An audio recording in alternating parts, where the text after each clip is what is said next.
Welcome back. This is Automotive Anonymous, and that's a 2024 Subaru Outback Onyx XT. It's one of the best new vehicles you can buy while simultaneously having some obstacles that keep some buyers from wanting one, and we're going to talk about all of that. My review is going to include a walk around, going through the specs, initial driving impressions, 0 to 60 with the GPS, and then my final thoughts help you decide, what do you do with the Onyx XT? Do you buy it? Do you leave it at the lot and consider the competition? Big thanks to the Twin Falls Subaru for letting me borrow theirs for the day. Otherwise, let's dive right in with this review. For 2024, there's only a few updates to the Outback, but most of them actually revolve around this platform, the Onyx, and then the Wilderness, which is based off of the Onyx. I have a video of the Wilderness. You can see all of the updates specific to that trim level here if you're interested. But otherwise, the Onyx now comes standard with a sunroof, a heated steering wheel, and Harman Kardon speakers. But the price did increase a little bit because of that. This is the 6th of the 9 trim levels, and it starts at $39,000. After destination, all-weather mats, and the sunshade like it has, this one is about 40 grand. If you really want a base Outback, which I have a video of, those start at 29,000.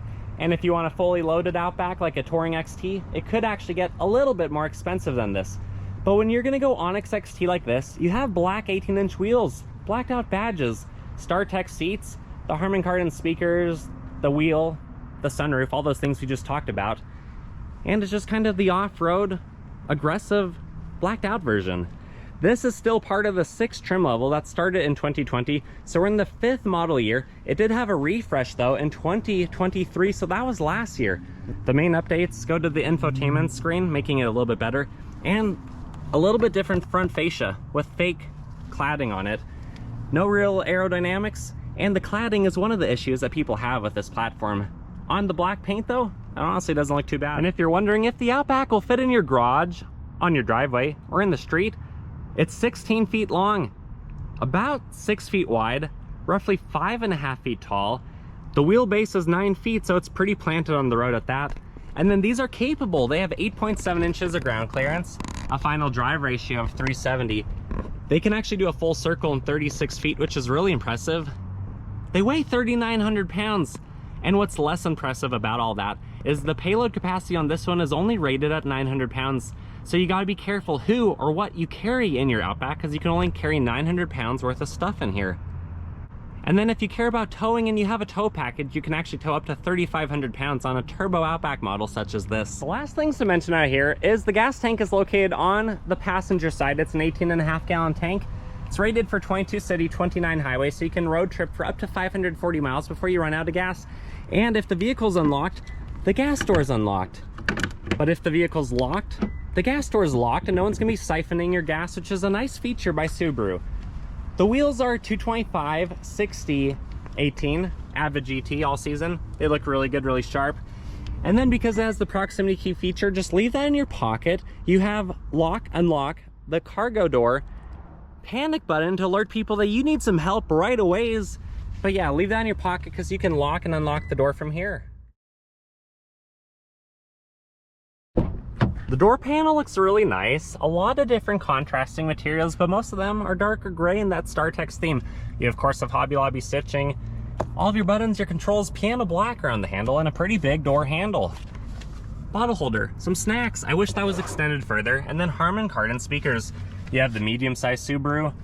Rubberized mats, rubberized pedals, hood release, fuse box, some extra options, ventilation, more Hobby Lobby stitching, lighting stock, and then you have your StarTech seats with more Hobby Lobby stitching, and they're powered 10-way adjustable. Sitting inside, the Onyx XT is honestly a pretty nice place to be. It's very human-centric, very comfortable, and the Hobby Lobby green stitching is basically everywhere. The leather-wrapped wheel, which is also heated, is very nice, and mine has aged really well in my own Outback Wilderness. Otherwise, let's fire it up with the push-button start. The needles dance, the Subaru emblem appears, and the steering responsive headlights do a little bit of a dance for you. Otherwise, you have paddle shifters to simulate the 8 gears of the CVT. The horn sounds pretty good. And then you have voice and volume controls on the left of the wheel with the toggle switch for the center display. You then have adaptive cruise settings on the right of the wheel. If you don't want the EyeSight adaptive cruise, you could hold the cruise button, hold that button, and you'll see it beeps at you, that pops up, and it gets you into regular cruise control. This is the Gen 3 system, not the Gen 4 that the Touring XT has. Otherwise though, it's pretty good in here. This is the 11.6-inch screen. It's better than the previous years. It's more responsive. You don't have to go to a second sub-menu for the heated seats, but you do still have to turn off auto start stop, which I don't love this screen. I wish you had physical buttons for all of your HVAC controls, not just a couple.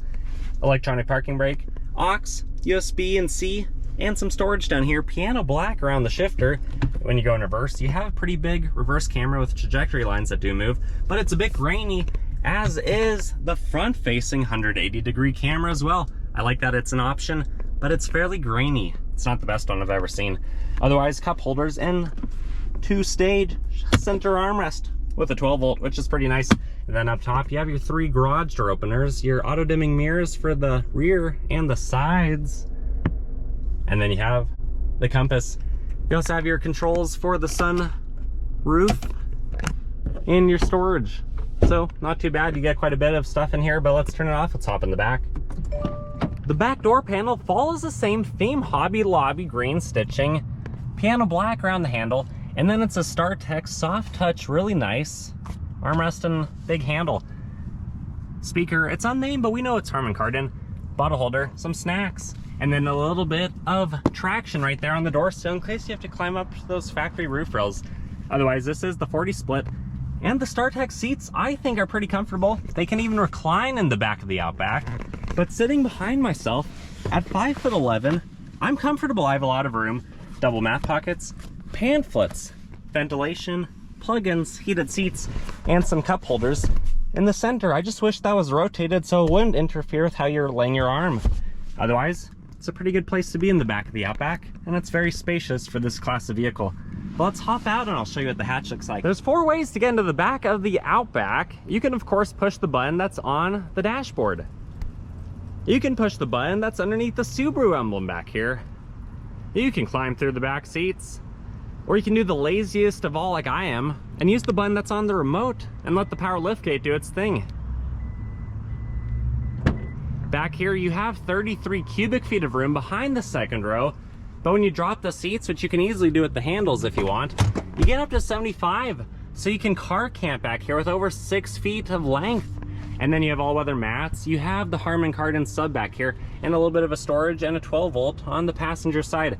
And then underneath the all-weather mat, you have a full-size spare tire, which is pretty darn cool. And then when it's time to close it, you can either just close it or you can close it and lock it.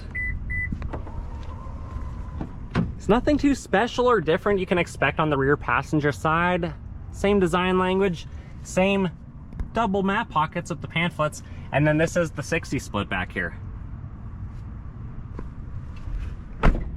If you're gonna ride shotgun, it's a really nice place to be. You have basically the same door panel and materials that the driver got, the middle size Subaru on the door sill, but you lose a couple of those power seat options.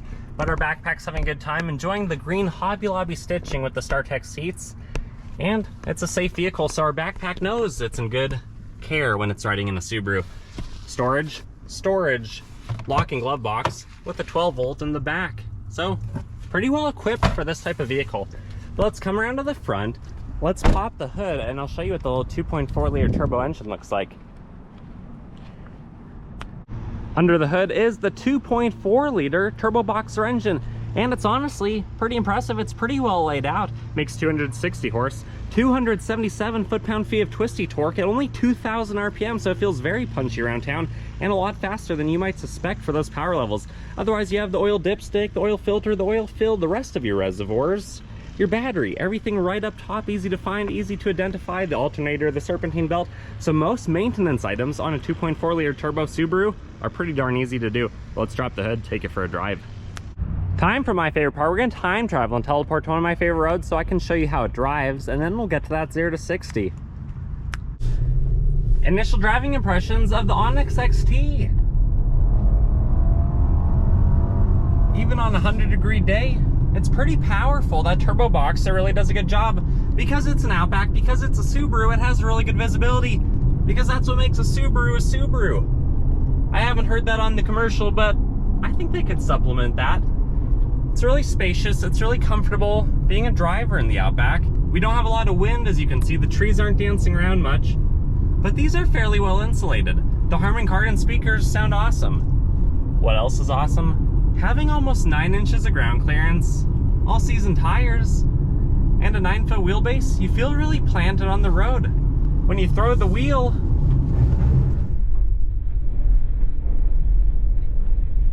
there is definitely a little bit of body roll. What you'll notice more though is the length of the vehicle. I could feel like the rear was a little bit separate from the front, but it's still stable, it's easy to control, and I'm having a good time. And the backpack's having a good time.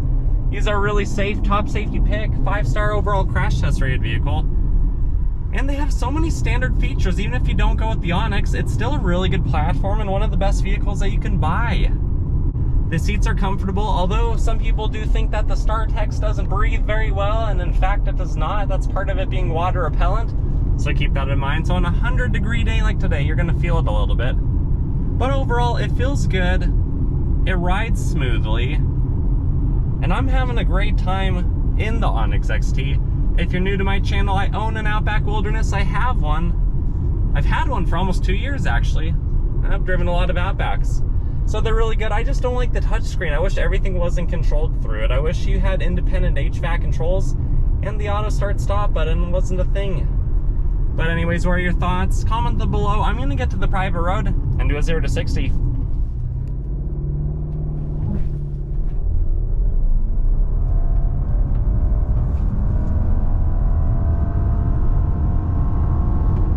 Not too bad. Here's that graph. True 0 to 60 came in at 7.26 seconds. Given the fact that our density altitude is almost 7,000 feet, meaning this vehicle is down on power over 12%, that's really not that bad on a 100-degree day. Here are our final thoughts. My final thoughts of the 24 Onyx XT is honestly, it's a phenomenal vehicle. It's roughly 40 grand after destination the way this one sits, which is 8,000 or 9,000 cheaper than the average new car. But in my mind, this is better than the average new car. It's a Subaru, so it has Subaru reliability and capability. You don't have to compromise what you take along or who you bring with you. In a vehicle like this, 75 cubic feet of space behind the front seats, and on a 100-degree day, to knock out a 0 to 60 in a true 7.2, that's really impressive. I have seen these do it about a second faster in very cold weather in my area on GPS. But I'm really impressed with the Onyx XT. It looks good, especially being all blacked out the way it's configured. Maybe put some tint on the front windows if that's your style. But otherwise, it's really good. It has a bunch of safety features and tech, all the adaptive features, the LED headlights and fog lights. It's gonna keep you and your family safe, and it's gonna last for probably a really long time. So overall, it's a phenomenal vehicle in my book. I know a lot of people knock them for their infotainment screen and for having a CVT over a standard automatic transmission, but they seem to be holding up really well. Everyone seems to be going that direction. You might as well trust a manufacturer like Subaru, who has a reputation for making reliable vehicles. If you want to check out this one, I'll link it below. They're a really good dealer to work with. If you like my video, if you like my style of how I review cars, please give me a big thumbs up, a big like on this video. It helps it to get shared. It really helps my channel to grow so I can show you more cool stuff. And otherwise, leave your comments, your thoughts. Are you gonna buy one of these? Have you owned one? What are you gonna compare it to? Anyways, have a great rest of your day, guys. Take care.